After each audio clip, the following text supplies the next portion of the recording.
ওই তো ডাক্তারবাবু, আপনাদের মধ্যে ফুটো ভস্রিবালাকে। এই তো পারা, আমি আপনারা সকলে একটু ভেতরে আসুন। ডাক্তারবাবু সব ঠিক আছে তো?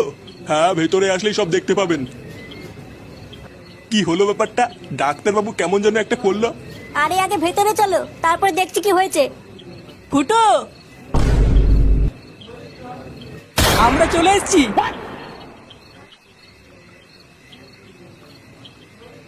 এ কি বাড়া, তোরা এখানে কি করছিস? চল ওরা বেরো এখান থেকে। কি বলছিস রে ফুটো? তোর বাচ্চা হবে, আমরা কাকা হব, আর আমরা আসবো না? হ্যাঁ রে ফুটো, আমরা ভাইপো ভাইজির মুখ না দেখে যাবো না। বড় বালছের কাকা এলো রে আমার। যা তো বাড়া, ভাগ এখান থেকে।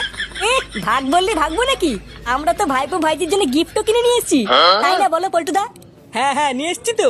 এই দেখ, এই যে এইটা না, এই যে এইটা। তোদের বালের গিফট তোদের গাড়ির ভিতর ঢুকে শুয়ে থাকবি, যা। অমন করছিস কেন রে ভাই? সকালে